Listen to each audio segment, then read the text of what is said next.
계속해서 광주 전남권이었습니다. 광주와 전남에서 학교를 중심으로 한 코로나19 집단 감염이 이어지고 있는 가운데 수능까지 마무리되면서 10대들을 대상으로 한 방역에 비상이 걸렸습니다. 교육당국은 집단 감염이 발생한 인근 학교에서는 원격 수업을 진행하기로 하고 방역당국도 다중 이용시설에 대한 단속을 강화하기로 했습니다. 하선아 기자가 보도합니다. 노래방과 PC방이 몰려있는 상가 밀집 지역입니다. 단계적 일상회복 시행 이후 인원 제한이 풀리면서 10대 중고등학생들의 외출이 부쩍 늘었습니다. 눈치도 보이고 백신도 안 맞아서 좀 자주 못 갔던 것 같은데 이제 이런 상황이 되니까 마음도 편해져서 더 자주 갈 수 있어요. 이달 들어 광주와 전남에서 코로나19에 확진된 10대들은 130명을 넘어섰습니다. 요양병원 확진이 많았던 60대 이상을 제외하면 연령층 가운데 가장 많습니다.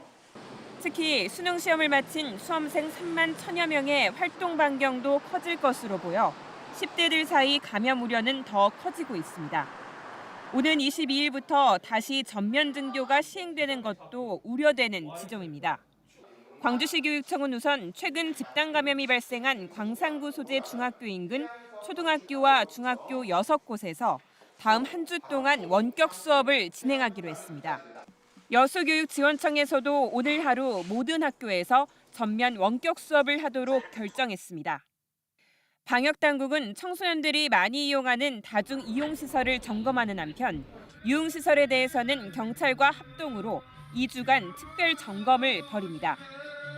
수능 이후에 이제 수험생들이 PC방이나 이런 데 많이 이용한 업소들 이런 데에서 저희들이 이거 점검을 더 강화하고 또 위반 업소에 대해서는 저희들이 더 엄중하니 더 처벌을 하고 이렇게 할 계획입니다.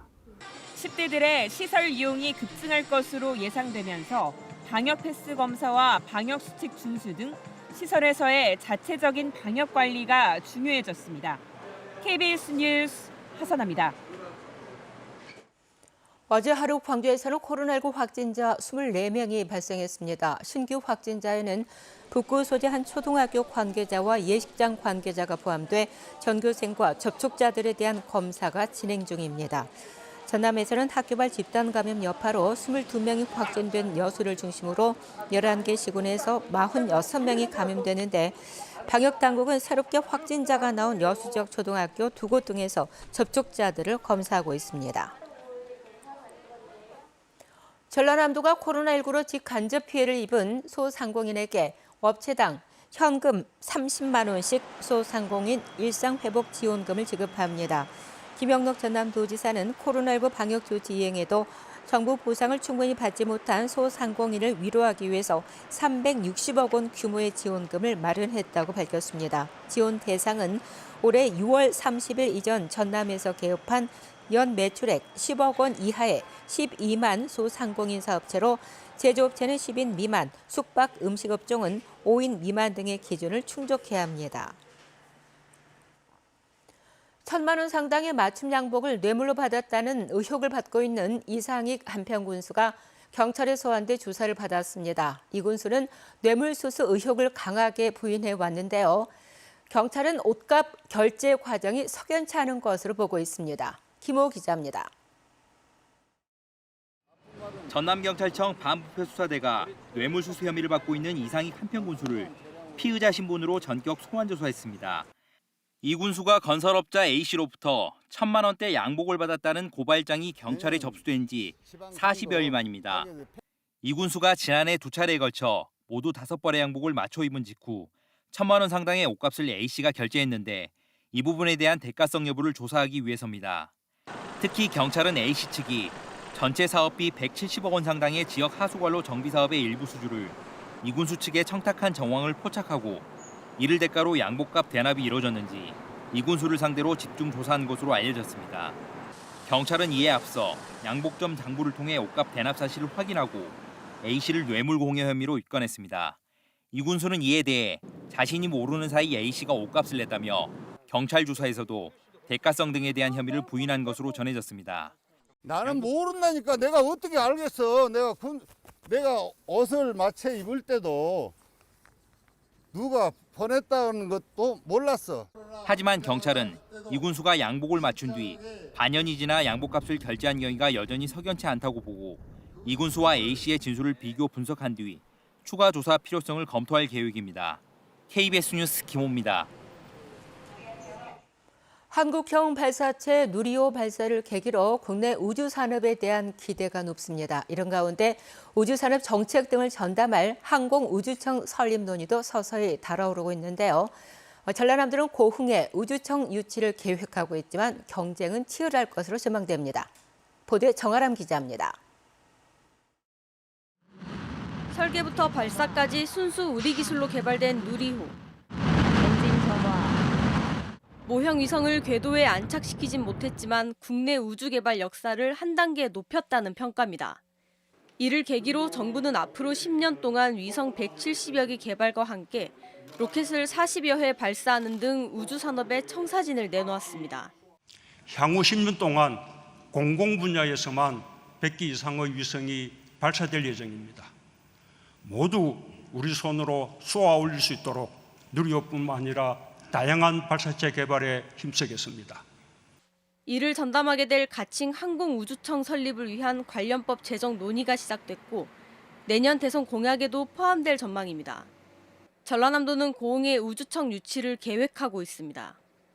국내 유일의 로켓 발사 경험을 갖춘 나로우주센터가 위치한 데다 2035년까지 7천억 원을 투입하는 우주산업 집적단지 조성이 예정된 만큼 최적지로 손색이 없다는 겁니다. 안전한 우주 발사체 클러스터가 조성이 된다고 하면 지금 거론되고 있는 우주청에 대한 방안도 추가로 과기정통부하고 협의할 예정입니다. 하지만 상황은 녹록지 않습니다.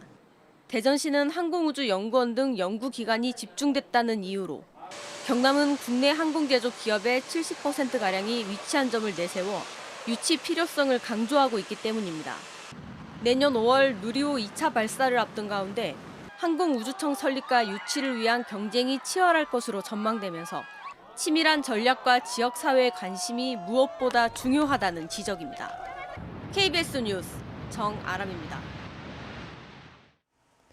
전라남도가 지난해 8월 섬진강댐 방류로 수해를 입은 주민들의 국비 보상을 다시 촉구하고 나섰습니다. 전라남도는 전북, 경상남도 등과 공동 건의문을 통해 피해가 발생한 지 1년 3개월이 넘도록 수해민들이 보상을 받지 못하고 있다며 신속한 국비 보상을 재차 요구했습니다. 지난해 8월 집중호우에 섬진강댐과 대청댐 등 방류로 인해서 모두 8,400여 명의 수재민이 발생했고 전남에서는 구례와 곡성 등 4개 지역에서 3,600여 명의 수재민과 2,035억 원의 재산 피해가 난 것으로 집계됐습니다.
이번 주말에도 큰 추위 없이 늦가을을 즐기기에 좋겠습니다. 오늘은 어제보다도 기온이 조금 더 높겠고요. 하늘도 맑겠습니다. 다만 일요일 밤에 남해안 지역부터 비가 시작이 되겠고 다음 주에는 추위도 찾아오겠습니다. 오늘 맑은 하늘에 포근한 날씨가 예상되지만 초미세먼지가 유입이 되겠습니다. 광주는 밤부터 공기가 탁해지겠고요. 내일까지 미세먼지 농도 나쁨 단계 예상됩니다. 지역별 기온 자세하게 살펴보겠습니다. 오늘은 아침과 낮 기온 모두 어제와 비슷하거나 조금 높겠습니다. 한낮 기온 장성과 담양 19도로 따뜻하겠습니다. 여수의 낮 최고 기온 19도, 광양 20도까지 오르겠습니다. 목포는 한낮 기온 17도, 강진 18도, 장흥도 18도까지 오르겠고요. 신안을 비롯한 그 외 도서 지역도 18도가 예상됩니다. 바다의 물결은 전해상에서 최고 1m로 비교적 잔잔하겠습니다. 일요일 밤 남해안 지역부터 비가 시작이 돼서 수요일 오전까지 이어지겠고요. 월요일 오후부터는 기온이 큰 폭으로 떨어지면서 눈으로 바뀔 수도 있겠습니다. 날씨였습니다. AI 중심 도시를 추진하고 있는 광주시가 AI 집적단지 조성사업 2단계 사업 계획을 수립했습니다. 2025년부터 2029년까지 진행될 2단계 계획에는 AI 플랫폼 개발을 통한 산업 기반 조성과 다양한 핵심 기업 육성, 유니콘 기업 육성을 통한 글로벌 경쟁력 확보 등 3대 전략이 담겼습니다. 여기에는 인공지능 사관학교 확대와 스타트업 맞춤형 인큐베이팅, 기업과 인재 유치 강화 등도 포함됐습니다. 정부가 지정하는 요소수 공급 거점 주유소가 광주에도 지정됐습니다. 광주시는 광주시 북구 용두동에 위치한 첨단 용두 주유소가 국토교통부 지정 거점 주유소로 지정돼 오늘 0시부터 요소수 공급이 시작됐다고 밝혔습니다. 환경부 긴급수급 조정 조치에 따라서 승용차는 10리터, 화물차는 30리터 형태로 요소수를 공급받을 수 있습니다. 민간공원 특례사업으로 추진되는 중앙공원 1지구 토지 보상이 오는 24일부터 시작됩니다. 광주시는 감정평가를 통해서 지난달 보상액 5,606억 원이 확정됐다며 보상 업무를 위탁받은 한국농어촌공사가 오는 24일부터 보상 계약과 보상금 지급에 들어갈 예정이라고 밝혔습니다. 나주 유경오리 농가 확진 일주일 만에 해당 농장과 1.3km가 떨어진 다른 유경오리 농장에서도 고병원성 초루 인플루엔자 의심 오리가 나왔습니다. 금요일 아침 함께한 KBS 뉴스를 마칩니다. 감사합니다.